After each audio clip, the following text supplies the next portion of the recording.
Welcome to We Are Soccer, the show that talks about pro soccer, youth soccer, and everything in between. I'm Craig Hearn. All right, a quick note about this week's episode. If you're offended by bad language, you may want to skip ahead to the next video. But if you're all right with some adult language, let's roll.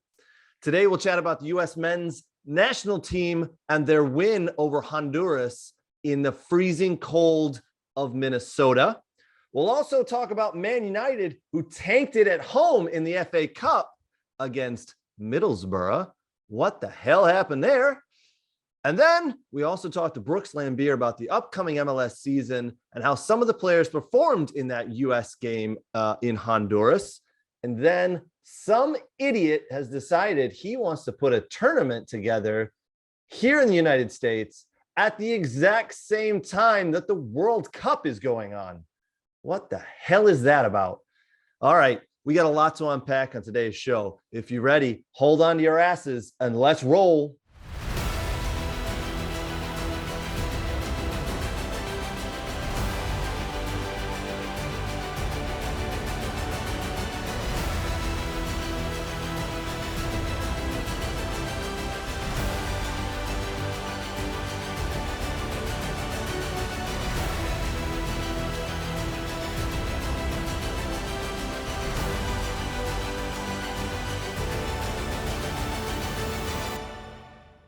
All right, boys and girls, welcome into We Are Soccer. Lots to talk about today, mainly the U.S. men's national team 3-0 win over Honduras in Minnesota.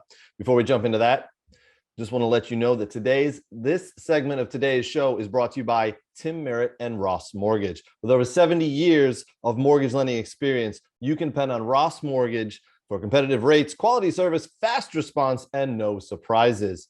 They handle your transaction from application to closing. Tell Tim that Craig sent you. And then when you're there, ask him some questions about soccer. Dude knows his soccer, all right? And he's a good player as well. All right, USA Honduras from this past Wednesday in Minneapolis.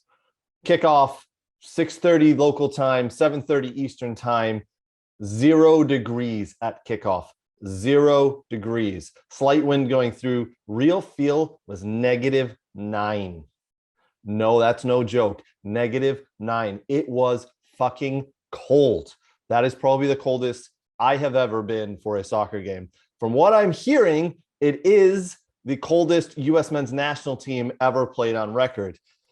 Just bizarre that the U.S. Soccer Federation would schedule it like that. But, and I know everybody's asking why, what did they do? What was the purpose? It couldn't have just been about having an advantage. Well, there were several things, right? Okay. That game got scheduled after Canada scheduled their home game with the U.S. men's national team in Hamilton, Ontario. So U.S. men's national team didn't want to travel from Hamilton to a far place in the U.S. They wanted to make as short as travel as possible. Plus, they wanted to keep the temperature very similar. So they wanted to go from Hamilton in Canada, and it was cold there, to somewhere very similar, so they didn't have to adjust that much. Plus, Honduras fans, as well as the other Central American countries and their fans and teams, travel together. So I got a theory.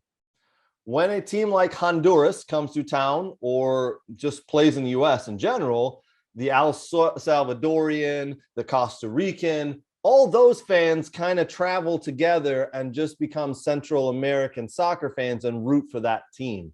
The U.S. tried to disrupt that. They said, listen, we're going to put the game in Minneapolis. It's going to be cold. We guarantee that a lot of those Central American fans aren't going to like it and aren't going to want to travel. Yes, there was a pretty good handful of Honduras fans, Central American soccer fans there. I would say about 10, 15, 20% of the crowd was from Honduras or supporting Honduras. As I said, could be from anywhere in Central America. They did not enjoy the weather. They were not properly dressed for the weather. Many of them, and this is no joke, were standing in the bathrooms because it was so cold. That's the truth. It made it tough to go to the bathroom in the restrooms because there were so many fans just standing there trying to get warm. So now, yes, 0 degrees. I heard it was -9 with the wind chill, that real feel. It was nutty. The ball was rock solid. The floor, they have underground heating at Alliance Field in Minneapolis there. So that provided a little bit of warmth, but not much. A lot of the players were bundled up. We saw Matt Turner had a headgear on. He had like a pouch, like a quarterback would have. The referee, after 2 minutes, decided that wasn't legal and tossed that off. Some of the things that happened in this game that weren't good. Two of the Honduras players at halftime had hypothermia and had to be subbed off and had to get an IV. That's some real shit right there. That is not cool. I do not like hearing stuff like that. The players needed an IV after 45 minutes of soccer because of hypothermia. That is not a good look. Thoughts on the game? Luca Del Torre was impressive. I was not excited when I saw him in the lineup. I thought this is the biggest game we have in this window now after losing to Canada. I was not happy to see him. Blew me away. I thought he was excellent. It took him a good 15, 20 minutes to get into the game. Once he got into the game, he was very, very impressive. I loved the way he played. I loved that he took his opportunity. He didn't sulk away. He didn't shrink away from the big chance. He took his opportunity. Greg Berhalter he's going to have a headache when he gets everybody back for the next window. Where does he play Luca Del Torre? Does he play him at all? Very good player. Really like that. Players of the game for me overall, Weston McKennie did excellent. You'll see a video a little later in today's show. The Brooks Lambert and I did talking about Weston McKennie and how when he got sent home from the previous window at Nashville, he went home to Juventus. What did he do? He put his head down and he got to work. He played for Juventus and he played his ass off for the last couple of months of Juventus. And man, he came back here and I thought he was a great player in this window for us. Let's disregard the Canada game. The first game against El Salvador, he played well. And in this game against Honduras, he also did very well. My other player of the match. Yeah, I'm going to have several, by the way. Walker Zimmerman. I love when Walker Zimmerman captains this team. I think he is the leader of this team. I think he's the back line, the heart of that back line. And when he links up with Miles Robinson, man, is it good.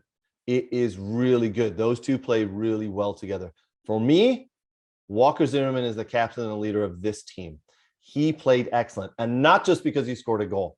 He was on his toes. He led that back line. He moved the ball when he got it. Very well done by Walker Zimmerman.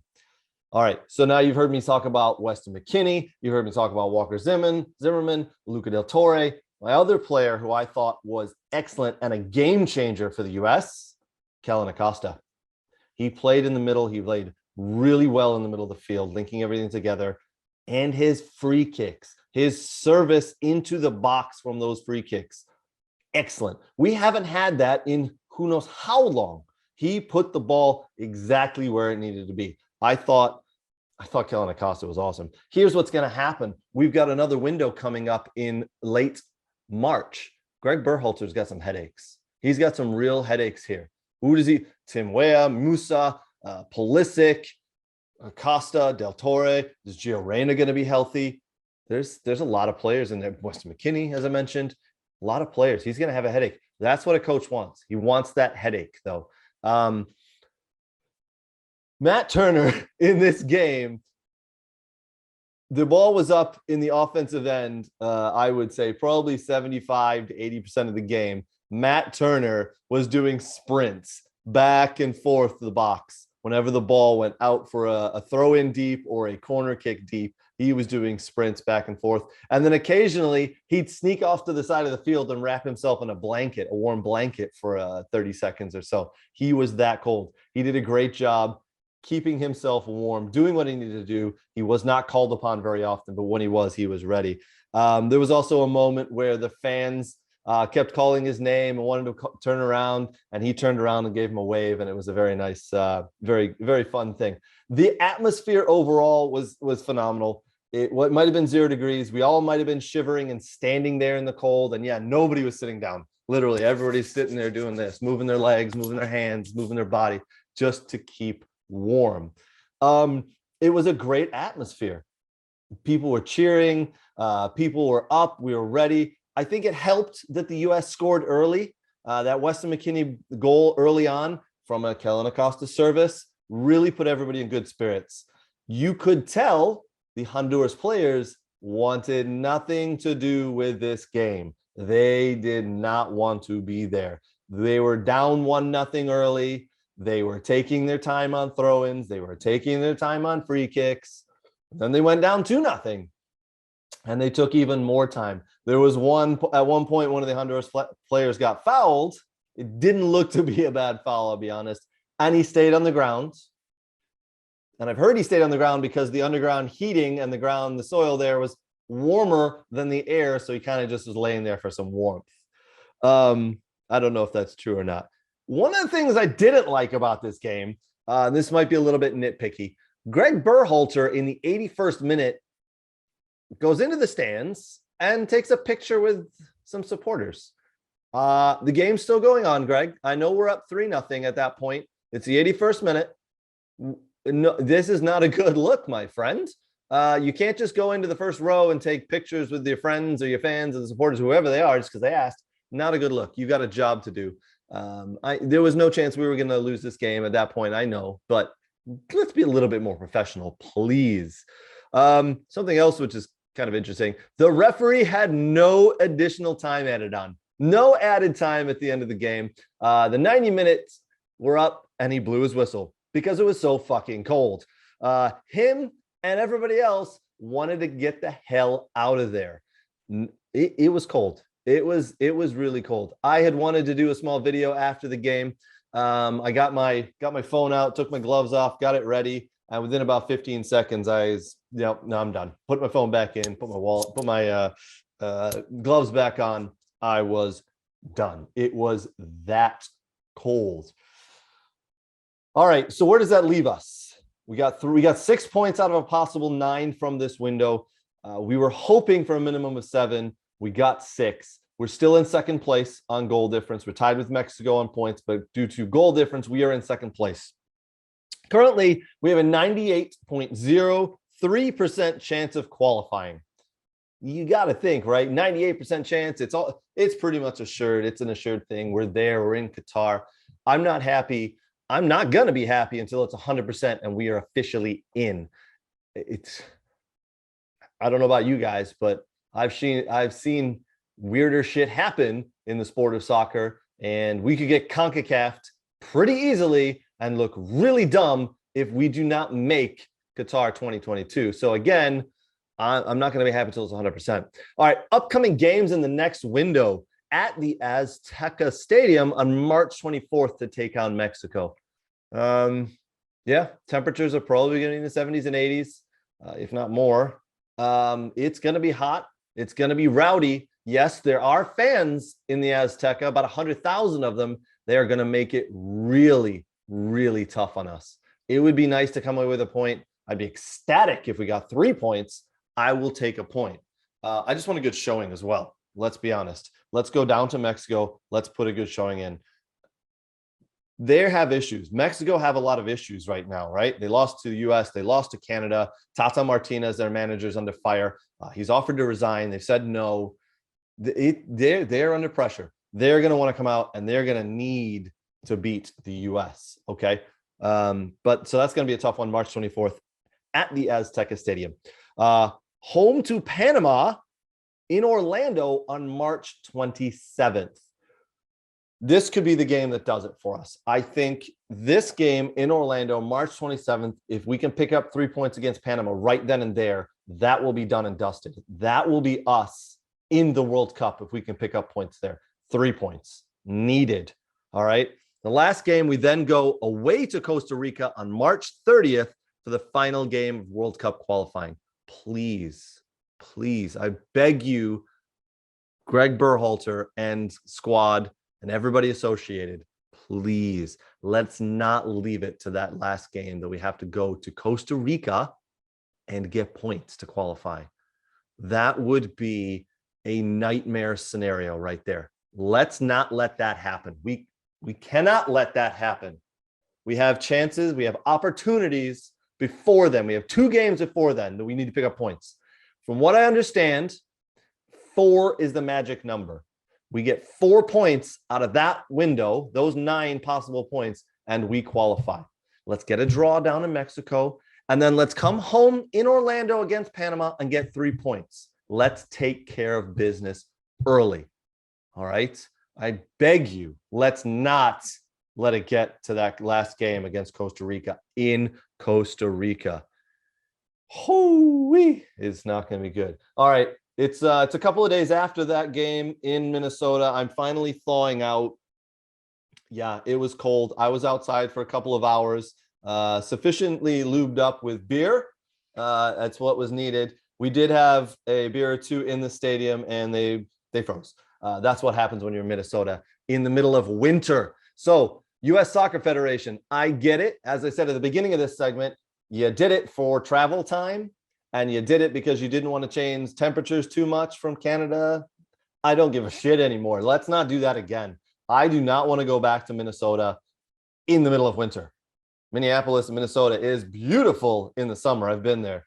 Great state. Awesome. I don't want to go there in the winter. Let's not do that shit again. Let's schedule the next games like for World Cup qualifying. We won't have that for a long time, I know. But let's make sure we're not doing that again. All right, guys. I'm going to run right now a good 3-minute segment of my conversation with Brooks Lambert. We talk about that U.S. game a little bit. We talk about some of the players. I get his thoughts on it. We also talk about some of the transfers and the moves that have been happening in the MLS in the last couple of days, in the last week. Enjoy. We'll be right back. Welcome to MLS Roundup from We Are Soccer. I'm Craig Hearn, and as usual, I'm joined by soccer syndicate scout Brooks Lambert. Today, Brooks and I are going to chat about the U.S. men's team game that happened this past week against Honduras in chilly Minneapolis. We'll also talk about rumors and transfers within MLS, and then we got some fun notes at the end. All right, Brooks, let's jump in. But first, how are you, man? How you been doing? I'm good. Like you said, it was chilly when you were in Minnesota. It was a bit cold and snowy the last couple of days. So it's been quite the weather in the Midwest. It really has. I missed all the snow. I missed all the sludge and all the crap that came through here in Michigan. But yeah, I headed over to Minneapolis there, Minnesota, to watch the U.S. men's game against Honduras on Wednesday night. And I believe it's now being called the coldest game in U.S. men's national team history. The official temperature was 0 degrees with a real feel of like -9. It was cold. I cannot believe they let that game go ahead. There were players who had hypothermia. Yes. It was bizarre. It was absolutely bizarre that they let it go. But it was a great atmosphere and a very good 3 points for the U.S. men's team, right? Yes. What players for you stood out in that game? Yeah. So in that Honduras game, I mean, for me, I think a guy that's been standing out anytime he gets a chance to start is Walker Zimmerman and his partner Miles Robinson. They're very solid, consistent center backs that work well together in tandem. They both cover ground. They both can win balls in the air. They're both threats on set pieces, on corners and free kicks. And as you see, Walker gets a kind of a loose ball in the goal, and he turns around and knocks it in. It's not the Walker Zimmerman-esque header that he usually scores, but he can get in there and scrap and find the goal. And we've seen Miles Robinson come up big in the Gold Cup against Mexico. Off Kellen Acosta's free kick ball that was whipped in, and he scores the game-winning goal. So, those guys.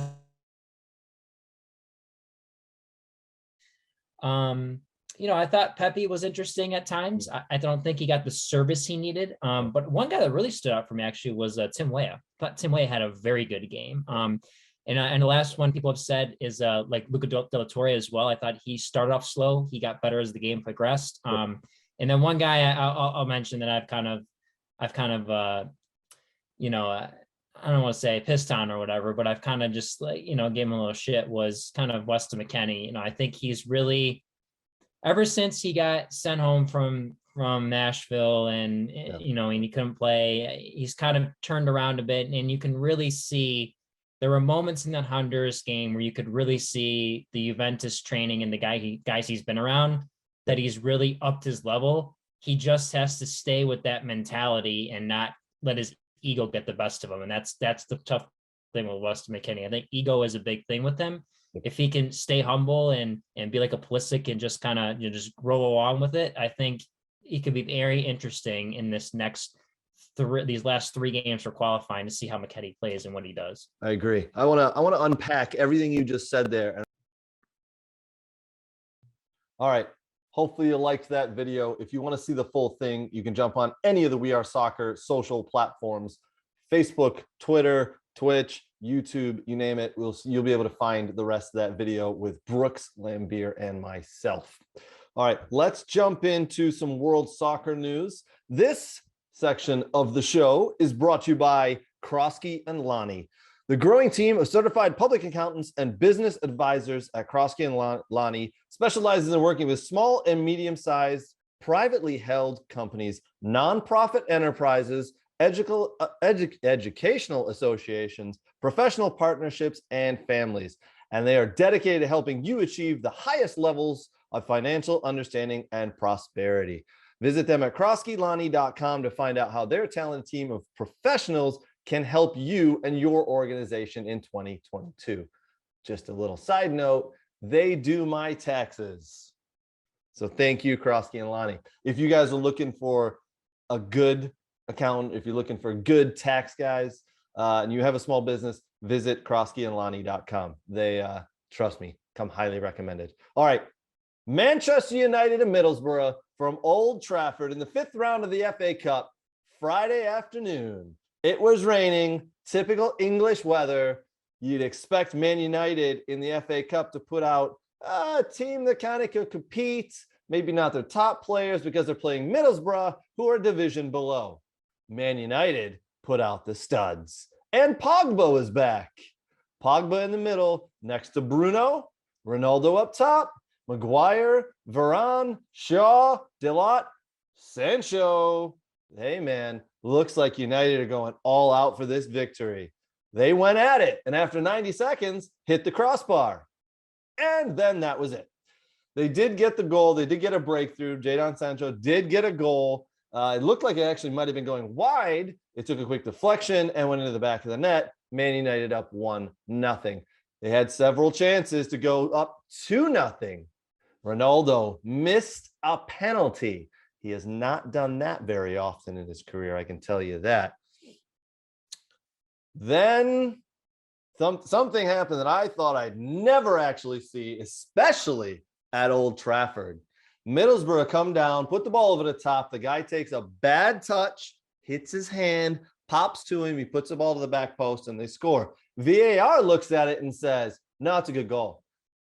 Okay, I think it was a handball. Yes, it absolutely was a handball. He made his body bigger, and the ball definitely sat nice for him after it hit his hand. It was incidental, but he made his body bigger. It's not like his hands were here. They were up and out. He hit his hand. It dropped. He then pushed it to the back post. That's a handball. By definition, that is a handball. I'm in awe and shock and awe that VAR said, no, it's good, because it was Man United at Old Trafford. That does not happen very often. Usually they get the rub of the green, as we all know. You know what, though? I don't think you guys, Man United supporters, have a damn thing to complain about. Let's be honest. If you think you lost this game against Middlesbrough because of that, you've got to look in the mirror. Look in the mirror. Ronaldo missed a penalty. Bruno Fernandes missed a hell of an easy shot, put it off the outside of the post. You had like 80% of the possession. You didn't do anything with it. You did nothing. Middlesbrough defended for their lives. They played well. They did what they needed to do, put the game into extra time, saw that out, and then it went to penalties. Again, Manchester United supporters, do you really think your team is going in the right direction under Ralph Rangnick? This is not good. Middlesbrough, half you couldn't even name any of their players. Middlesbrough come to Old Trafford and win 2-1 on penalties. Man United, you're now out of the FA Cup, and you put out your strongest team. I'm stunned. I'm absolutely stunned. It is crazy to see the level of soccer that Man United are now playing. I do want to ask this. Everybody was so happy when they signed Ronaldo at the end of the transfer window. They're paying him 650,000 pounds a week. That's almost $800 a week, right? Almost $800,000 a week. That's a lot of money. He earns the most money in the Premiership. Now he's on that because it wasn't a transfer fee. I get that. I absolutely get that. In the first 2 months of the season, he saved your asses. He scored goals left and right when you needed them. Absolutely. He did his job. Since then, Ronaldo has gone downhill. He has shown his age. He turns 37 today. He is now 37 years old. Yes, he's in good shape. No, he doesn't eat cake. I get it. All right. Still a great player. But against Middlesbrough, who play in the Championship, a division below the Premiership, he looked average. He couldn't do anything. He looked slow, average. He looked like he was getting in the way. I got to be honest. Man United should have taken him off probably around the 70-minute mark. I don't care who you put on. Anybody would have been better than what he did. He was not good. Do you still think do you still think he's your savior? Do you still think that he is the player who is going to help you get over that hump? I'm telling you right now, if you guys continue to rely on him, it's going to be a lot like yesterday. There's going to be just tears. Let's just say that. Tears. Man United fans, I'm sorry. You've got issues in your club. I don't know if Ralph Rangnick's the man. I bought in, to be honest, when he first got into the club a couple of months back after they fired Ole. I don't know if it's him. I don't think he knows what he's doing. I'm willing to give the guy a transfer window or two to see if he can bring players in, but he's got some work to do, man. And I don't know if it's going to be him. All right, let's move on. In the MLS video you saw us do with Brooks Lambert, we talked about Xherdan Shaqiri coming to the MLS. He is currently at Lyon, and it looks like Lyon and Chicago Fire are in talks to bring him to the Chicago Fire as soon as possible. He is 30 years old. I know it seems like he should be older. He's been around forever, right? But Xherdan Shaqiri had some good years at Liverpool. Came off the bench, did very well. He's at Lyon, not doing so well there. He's 30 years old, been capped 100 times for Switzerland. I still think he's a great player. He's a crafty little player. He can come to the MLS and he can do some damage here. I say give him 2, 3, maybe 4 years. He could be a star player here. Yeah, he didn't make it in the Premiership, but everybody knew who he was. Everybody knew what he was capable of. He's a big name. That's a big name. As Brooks pointed out in our MLS video, he needs to get good service. He needs good people around him to make him happy. But I think it's a good signing, a very good signing for the Chicago Fire. So it's going to be exciting to watch Shaqiri play in the MLS when the season starts up in about 3 weeks' time. Another move in the MLS that happens in the last couple of days, Josie Altidore has signed with the New England Revolution, and he goes and plays under his old coach, Bruce Arena. There's a lot of bodies, a lot of forward and offensive and creative bodies up there in New England. Bruce Arena is going to have his hands full of how to get everybody minutes. Josie Altidore is obviously not the player he was, 5 or 10 years ago. Just a bulldog of a player, just holds the ball, can score goals in the MLS. He's not that player anymore. He's probably going to have to come off the bench. He's going to have limited minutes. I don't think he's going to be effective as he once was, obviously. So we'll see what's going to happen there. It's a good signing, though, for New England. Another good signing. They've signed a lot of players. Some kind of sad news. We've all heard the news of Mason Greenwood. He is under arrest. He's in jail at the moment, being held on counts of abuse and aggravated assault against his girlfriend. We've seen the pictures. We've seen the videos. They're not nice. They're actually very nasty. I'm going to hold judgment whether he is, innocent, guilty. I'm going to hold judgment until he goes through the judicial system. If he is found guilty, man, he's gone away for decades. I think attempted murder might be one of the charges that are in there right now for him. Mason Greenwood, you may never hear or see about him again if it's true what he did. Man United have come out and said this week that anybody who did have a jersey with Mason Greenwood printed on the back they will replace it free of charge. So very nice of them to do that. But that doesn't kind of gloss over the big story here of Mason Greenwood physically abusing his girlfriend. If he did that, you hate to see things like this. It's just not. Come on, man. Come on. It's just not a good thing, man. Some news for the NWSL. Trinity Rodman. She'll be starting her second year here. So last year was her first year in the NWSL. She is now the highest paid player in the league. The 19-year-old has signed a 4-year, $1.1 million guaranteed contract with the Washington Spirit. All right, so if you don't know who Trinity Rodman is, that is Dennis Rodman's daughter. Yep, Dennis the Worm Rodman, former basketball player for the Detroit Pistons and Chicago Bulls, and probably one or two others as well. That's Rodman. So it's good to see players, the good players, young players being signed for good amounts of money in the NWSL. So good for her, good for the league. I love it. She is a very good player. You are going to see her name for years to come. She is quick. If you haven't already seen any of her highlights, go to YouTube, type in Trinity Rodman highlights. You'll see how good she really is. All right. The transfer window closed 5-6 days ago now, the January transfer window. Kylian Mbappe did not move anywhere. He is still at PSG, but it is rumored that he will be moving to Real Madrid in the summer. I believe it's Bleacher Report who put these numbers out. This is going to be Kylian Mbappe's reported contract with Real Madrid when he links up with them this summer.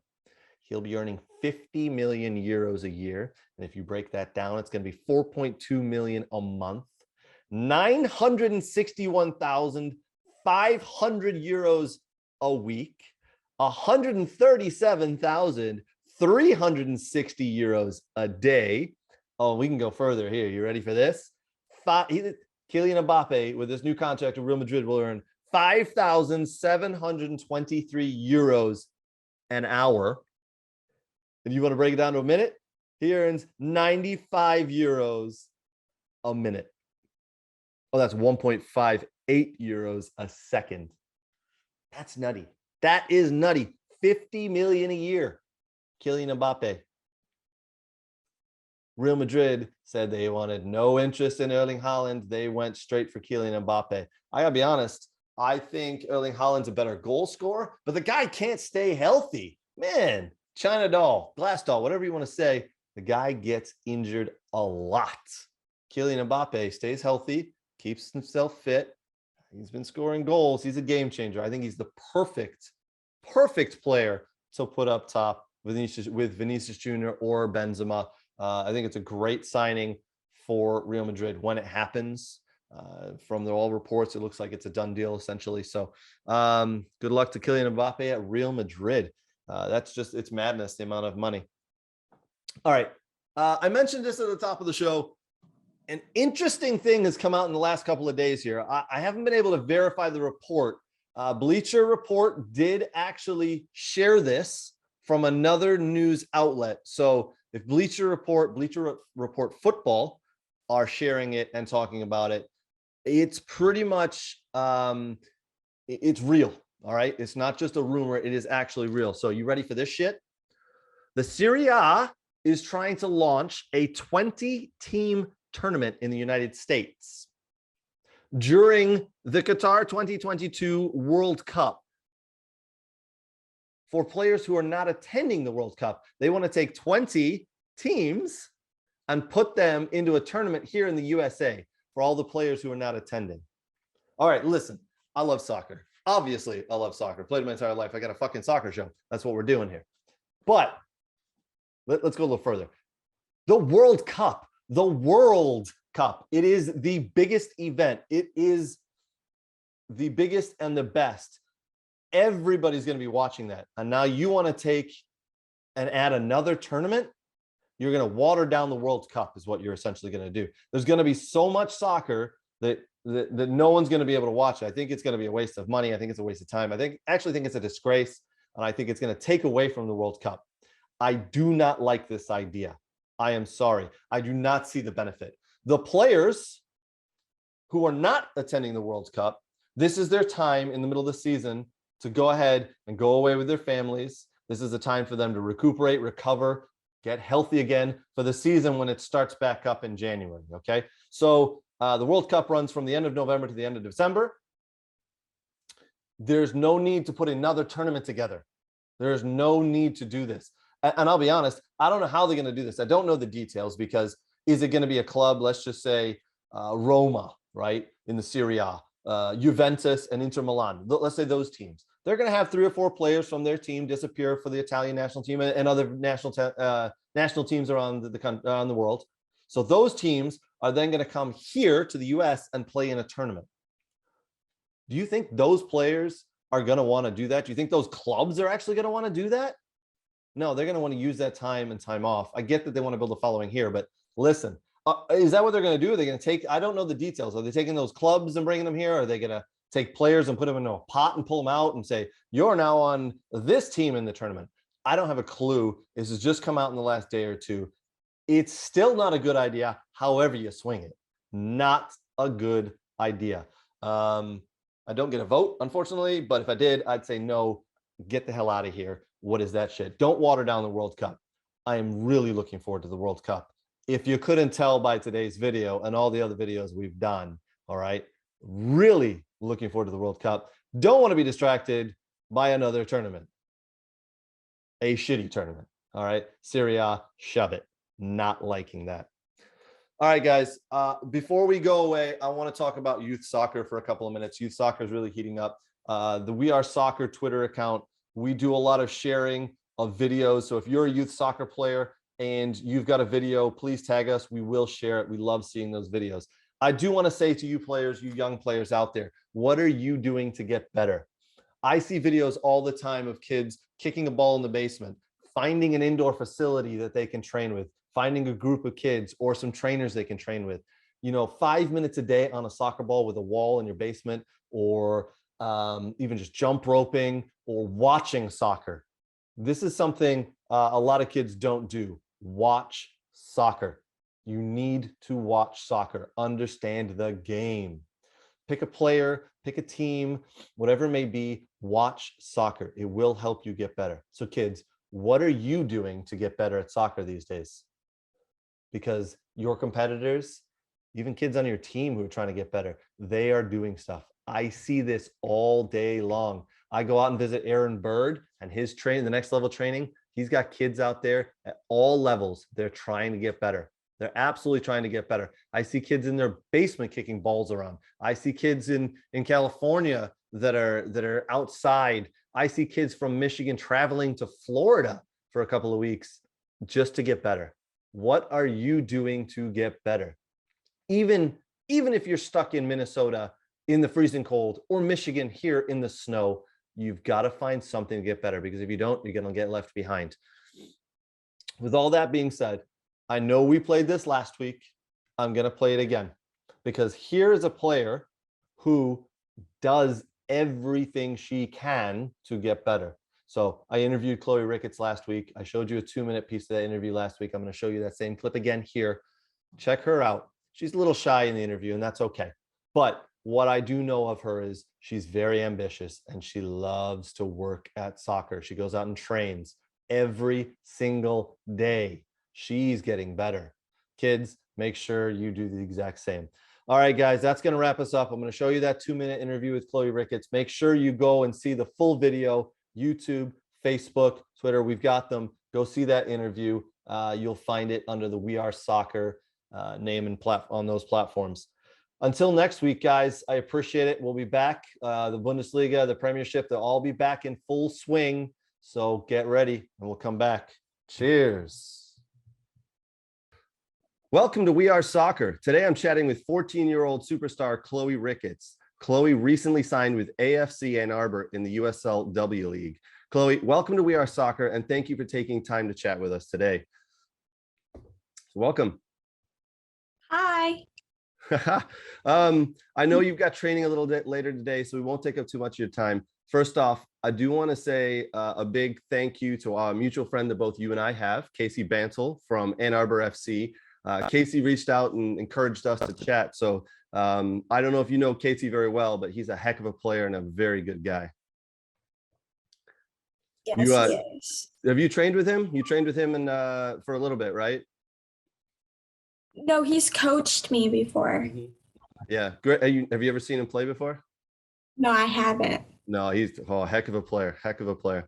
Well, let's chat about you. So you're currently on a 2006 girls team and I saw that you guys advanced the ECNL national finals, and you also play on a Michigan Tigers boys team. So you play soccer pretty much every day, right?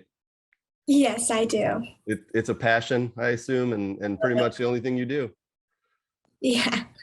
What's you play at a pretty good level on a boys team. How's that? Because there's not a lot of girls who play on boys teams, you know, at that level and age.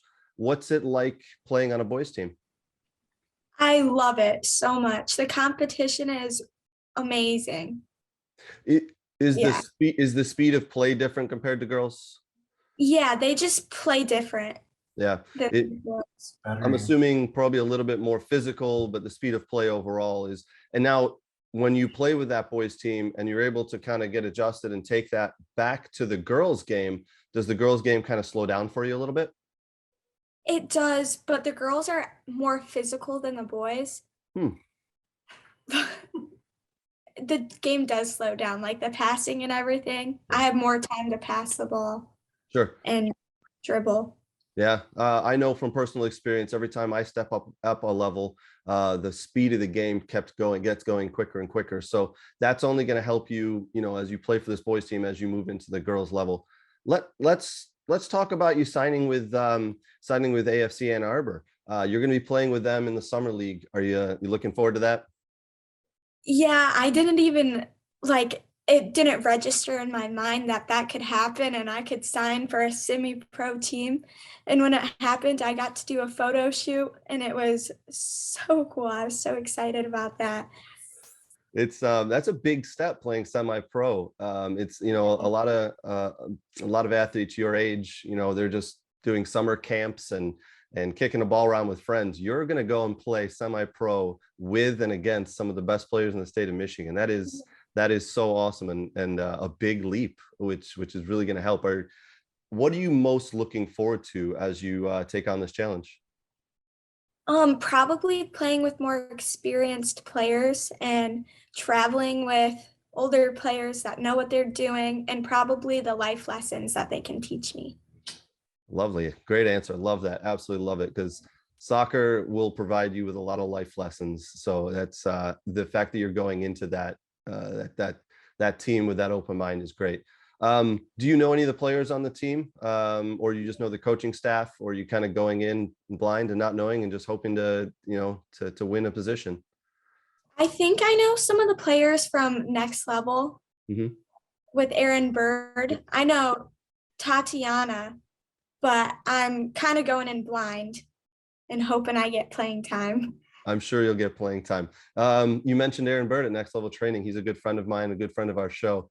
You train with him often? Yes. How much does that help? Because I know he brings in some stud players from around the country to kind of train all you guys together. Has his training helped you make a step up as well? Yes, it has. I would not be where I am without him. Wow. Big shout out to Aaron Bird and Next Level Training there. That is awesome.